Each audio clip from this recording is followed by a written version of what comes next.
안녕하세요. 반갑습니다. 오늘 2023년 10월 14일 추천 물건의 시간입니다. 오늘도 제가 추천 물건을 골라서 여러분들께 설명을 드리는데, 그 설명 드리기 전에 먼저 좀 제 얘기를 잠깐 한번 들어보시자고요. 우리는 제가 오늘 추천한 물건이 좋아서 우리가 갖고 있자 이런 것이 아니라 우리는 사서 팔자 이런 얘기입니다. 그러니까 우리는 이것을 사는 목적이 팔기 위해서 사는 거거든요. 제가 여기에 오늘 추천을 하고 설명을 하는 것은 사는 것보다는 파는 방법에 대해서 설명을 하는 겁니다. 팔 수 있을 때 사야지 우리가 수익이 남을 수 있기 때문에 파는 방법에 대해서 설명을 하는 건데, 모든 것이 제가 생각한 대로 팔리지 않을 수가 있거든요. 그렇기 때문에 제가 1차 이런 식으로, 2차 이런 식으로, 3차는 이런 식으로 해갖고 이렇게 해서 안 될 때는 이런 식으로 팔고 안 팔 때는 이렇게 식으로 판다 해서 3차 맨 마지막에 안 돼서 파는 때에 수익이 들어올 걸로 우리가 받을 수 있는 금액을 생각하고, 그러고 난 다음에 거기에 맞춰서 입찰에 들어가라 이런 얘기입니다. 부동산 투자에 있어서 가장 핵심인 것은 입찰을 보러 가서 낙찰을 받지 못하고 떨어지고 오는 것은 큰 문제가 되지를 않습니다. 제 여태까지 경험에 의하면은. 그런데 어떤 것이 문제가 되냐면은 낙찰을 받아놓고 팔지 못하고 묶여 있을 때 그것이 좀 문제가 되기 때문에, 여러분들은 제가 오늘 말씀드린 걸 잘 판단하십시오. 입찰에 들어갈 때는 절대로 지르지 않는다는 것입니다. 제가 추천하는 건 전부 다 특수 경매이기 때문에 일반적으로 팔 수 있는 물건이 아니고 팔 수 있는 방법을 만들어 가지고 팔아야 되는 겁니다. 따라서 낙찰을 받는 것이 50%의 비중에 하고, 낙찰을 받고 나서 팔 수 있게끔 만드는 그것이 또 비중이 50%예요. 결론은 낙찰을 받을 때는 지르지 않는다는 것이 원칙이고, 협상을 해서 팔려고 하다가 협상을 하기 위해서 소송을 하게끔 된다고 했을 때는 그 소송 비용은 아끼지 말고 그때는 질러라 이런 얘기입니다. 소송 비용을 아끼기 위해서 법무사를 내가 직접 하겠습니다 라고 한다든지, 저쪽 법무사는 30만 원 달라는데 이쪽 법무사는 50만 원 달라니까 그냥 30만 원짜리를 할래요, 이런 식으로 하지 마시고, 입찰을 들어갈 때는 지르지 마시고, 낙찰을 받고 해결을 하려고 할 때는 가장 좋은 실력 있는 법무사나 실력 있는 변호사에게 도움을 받아서 마지막 수익을 얻을 수 있게끔 하는 것을 권장합니다. 두 번째 물건을 보겠습니다. 2022 타경 109391 해갖고 토지 건물 일괄 매각입니다. 이것은 지분 매각이 아니고 일반 매각인데, 여기 보시게끔 되면 대항력 있는 전입자가 있죠. 대항력 있는 전입자가 2억 500입니다. 2억 500인데 여기 1순위가 근저당 설정이 3억 5천이 있고, 그 다음에 임의경매로, 여기 그 임의경매로 이분이 임의경매로 집어넣은 겁니다. 그런데 여기 보시게끔 되면 이것은 여기에 대항력인 전입자가 있어서 확정까지 받았고 배당 요구를 했지 않습니까?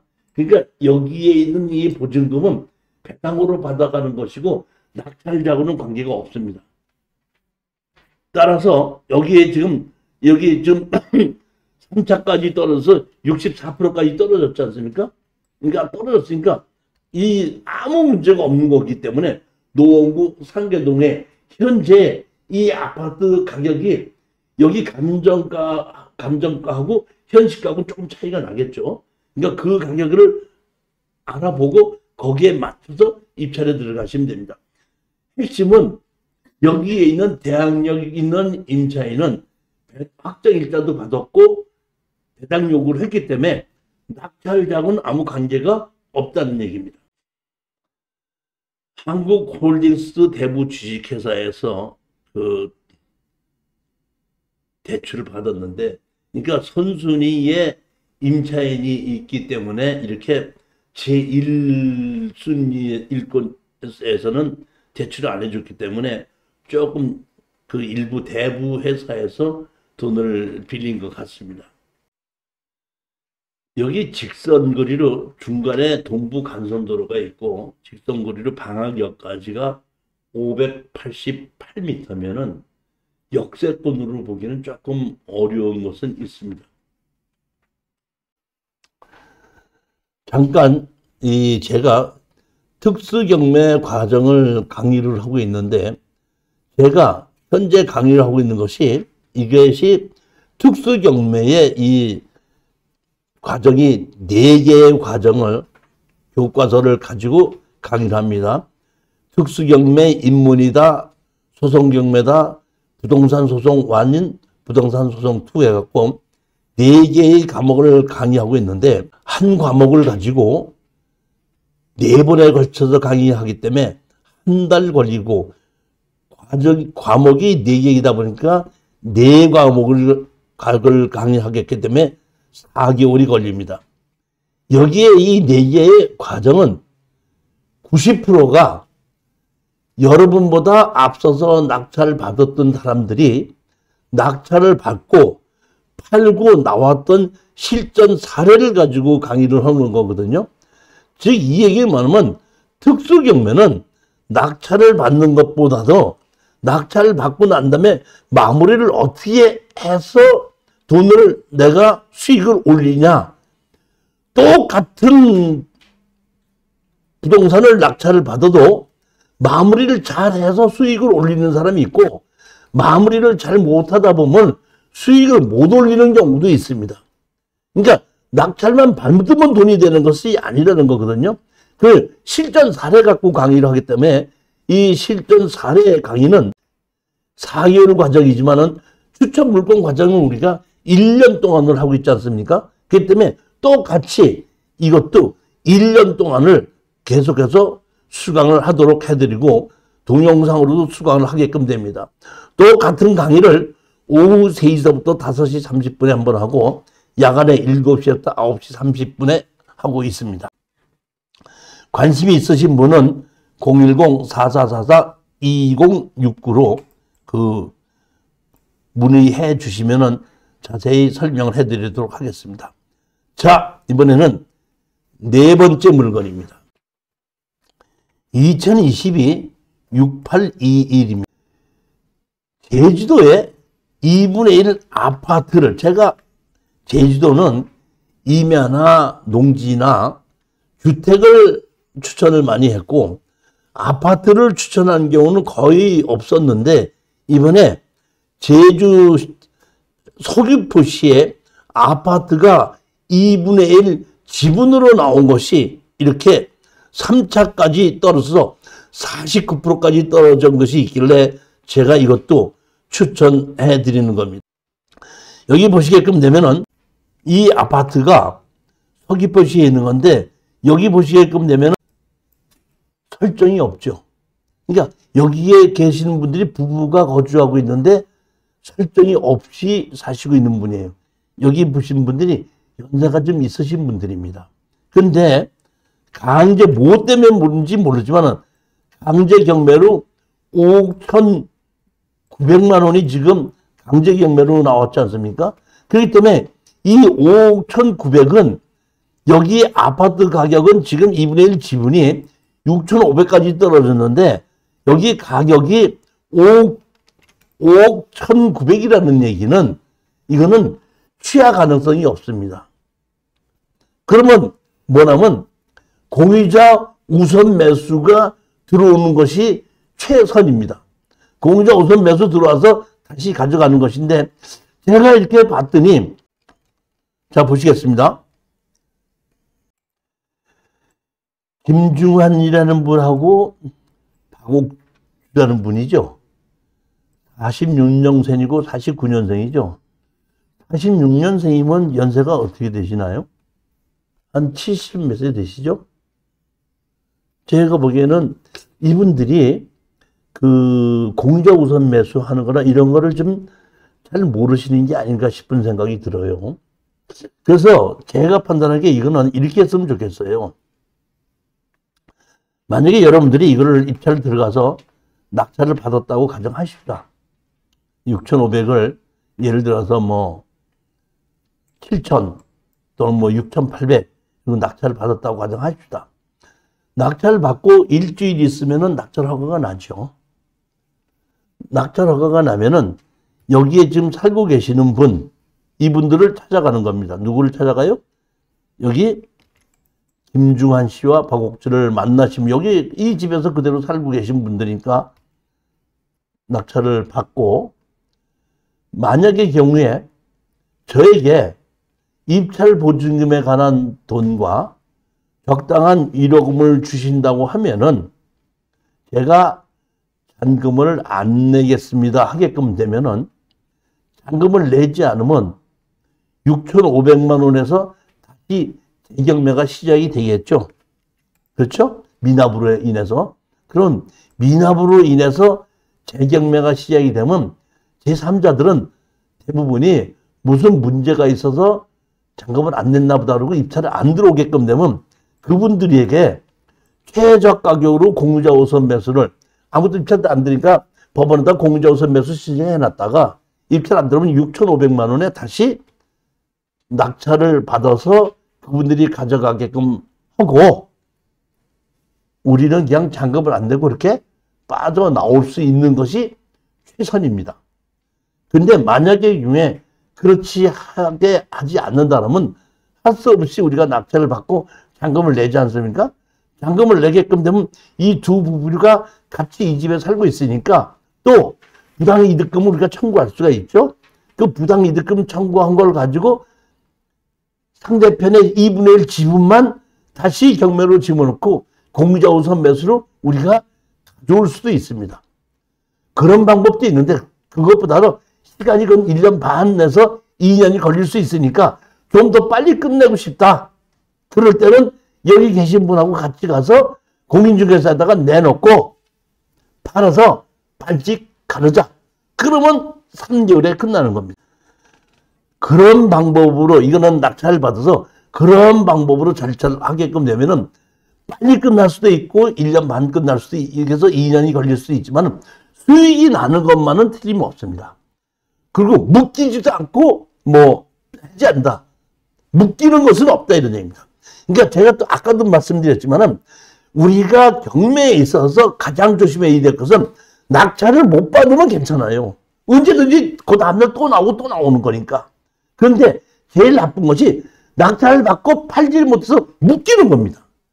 절대 있어서는 안 될 일이 일어나는 것이 묶이는 거거든요. 가장 핵심적으로 제가 이랬든지 저랬든지 빠르든지 늦든지 팔고 나올 수가 있는데, 빨리 팔으면 마진이 좀 적은 거고 시간이 오래 걸리면은 마진은 조금 더 볼 수 있다. 그 차이가 있는 겁니다. 묶이지는 않는다는 겁니다. 위치도 서귀포 시청 근처에 있어갖고 위치도 상당히 좋아서 제가 보기에는 공인중개사한테 내놓자고 하더라도 금방 팔릴 수 있는 그런 위치에 있더라고요. 그 시내 중심가더라고요. 보니까 위치도 여기 보면은 서귀포 시청 바로 여기 앞이고 여기 이중섭 거리고 이렇게 바닷가하고도 가깝죠. 여기서 이게 바다가 보일려나 안 보일려는 모르겠는데 10층짜리 높이에서 보면 바다도 보일 수 있지 않을까 이런 생각을 해봅니다. 이 아파트는 제가 보기에는 위치랑 뭐 이런 걸로 봤을 때 좋고 가격도 매우 저렴한 겁니다. 다섯 번째 물건을 보시겠습니다. 2022 타경 27224입니다. 지목이 대지로 389평이고 토지거래 허가구역이에요. 여기가 왜 토지거래 허가구역이냐면 제2공항이 생기는 옆이기 때문에 토지거래 허가구역이고 지목이 대지입니다. 그러면 그렇게 좋은 땅이 예를 들어서 여기 일종 일반 주거지역이잖아요. 일종 일반 주거지역에 200만 원 정도 간다는 것은 공인중개사들이 제주도에 있는 공인중개사들은 웬만하면 다 알아요. 그런데 지금 부동산이 하락기에 들어가 보니까 잘 안 매매 가격이 없는데 그래도 매매가 되는 곳은 어디냐면은 제2공항 생기는 곳 옆입니다. 그렇게 좋은 곳에 6억 8,700짜리가 3억 3,600까지 떨어진 거예요. 그렇게 좋고 가격도 200만 원 가는데 100만 원으로 떨어졌고 토지거래 허가구역이고 지목도 대지고 전이 아니기 때문에 농지증도 필요 없이 대지인데 이렇게 좋은 땅이 반 가격으로 떨어졌다. 하나님이 나를 위해서 이 가격을 떨어뜨린 것 같아요? 그렇지 않습니다. 자, 무슨 문제가 있느냐? 여기 보시게끔 되면 근저당이 5억 2천입니다. 5억 2천이면 자 보십시오. 여기 3억 3,600까지 떨어졌죠. 그러면 여기 5억 2천이라 그러면 받을 돈이 약 4억에서 4억 5천은 되겠죠. 그런데 여기 강제경매로 지금 청구했죠. 그럼 강제경매로 청구해갖고 1순위가 다 가져가면은 2순위한테다가 강제경매 청구한 사람이 배당이 가요, 안 가요? 안 가면 이거 취하될 수도 있겠죠. 그럼 제가 그걸 알면서 제가 추천한 겁니다. 자, 여기 보시게끔 되면 다 쓰러져 가는 건물 창고가 있는 거 매각 제외입니다. 여기 보시면은 왜 이렇게 제가 또 추천했냐면, 자, 보시면, 야, 보세요. 여기 보시면 공동담보로 돼 있죠. 그렇기 때문에 제가 보기에는 공동담보로 돼 있기 때문에 아까 5억 2천에 반드시 여기서 다 가져가야 되는 건 아닙니다. 그렇기 때문에 제가 보면 경매는 그대로 진행될 거라고 봅니다. 그 다음에 아까 이 좋은 땅이 왜 이렇게 떨어졌냐 그랬죠. 자, 보십시오. 여기 물건번호 1번, 물건번호 2번입니다. 그러면 2번은 다른 사람이 가져갔는데 2번이 진입도로예요. 이 진입도로고 이게 지목이 대지고 다른 사람이 가져갔고 우리가 낙찰을 받는 거는 지금 물건번호 1번입니다. 그리고 다 썩음썩음한 건물이 이렇게 있는 거예요. 그러니까 이게 얼핏 보면 이게 제가 봤더니 뱅진 거야. 그래서 가격이 떨어진 거거든요. 그래서 제가 좀 더 자세히 봤습니다. 자, 이게 토지 연결 확인을 봤더니 자 보면 이렇게 됐죠. 요것이 우리가 낙찰 받는 거죠. 그런데 여기 진입도로가 이렇게 되어 있는 건데 여기는 지금 다른 사람이 가져갔죠. 그럼 여기가 지금 도로죠. 도로인데 여기 조그맣게 다른 게 뭐가 끼어 있죠. 끼어 있잖아요, 여기가. 그러니까 이 도로에서 일로 진입하기가 중간에 끼인 사람의 사용수당을 받아야 되겠죠. 그래서 제가 해봤더니 여기 끼인 겁니다. 여기 끼인 거죠. 끼인 걸 봤더니 누구 거예요? 주인이 누구야? 군유지잖아요. 81년도에 이렇게 군유지로 돼 있기 때문에 제가 보면 여기 요 옆에 있는 요것도 군유지죠. 이것도 도로고 여기 쪼가리로 잘라져 있는 것도 이것도 군유지다 보니까 이쪽에서 이쪽으로 진입도로를 만들 수도 있겠더라고요. 그러면 이렇게 도로가 붙어 있는데도 아까처럼 진입도로를 다른 데로 만들었을 때는 왜 언제 그렇게 많이 만드냐면은 층이 져서 실질적으로 붙어 있어도 진입을 못하게끔 되면은 도로를 쓰지 못하기 때문에 다른 도로를 내는 거거든요. 그래서 제가 이게 현장을 가보지 못했단 말이에요. 그래서 가보지 못했기 때문에 로드뷰를 한번 봤어요, 제가. 로드뷰를 봤더니 이쪽으로 진입 도로인데 여기가 지금 도로인데 이쪽으로 높이가 높지 않죠. 단장만 허물면 들어갈 수 있겠죠. 그렇기 때문에 제가 보기엔 그 앞에 포장된 진입도로 쓰지 말고 없애버리고 우리가 이걸 낙찰받아서 이쪽으로 진입도로를 냅니다 그러면은 아무 문제가 없지 않느냐. 그러니까 이거는 입찰에 들어가도 되지 않겠냐 이런 거고, 우리가 지금 낙찰 받을 곳이 여기거든요. 여기가 그 성산포항이고 여기가 우도잖아요. 여기 좀 빨간 곳 하는 게 제가 보면 이렇게 제가 알기로는 이렇게 약간 경사지게 이렇게 지금 그 비행장이 만들어져요. 그렇기 때문에 아까 토지 이용계획 확인원에서도 보게끔 되면, 자 보십시오. 여기 보시게끔 되면 토지거래 허가가 여기죠. 제2공항 개발 주변 지역이죠. 그런데 이거는 토지거래 허가를 받아야 되는 것이 일반 매매가 되는 건데, 일반 매매는 이거 안 되는 겁니다. 토지거래 허가를 받아야 되기 때문에. 그런데 경매는 토지거래 허가에 관계없이 진행이 된다 이런 얘기입니다. 제가 보기에는 이거는 한번 투자해 볼 만하고, 대출을 받는데도 아무 문제가 없는 겁니다.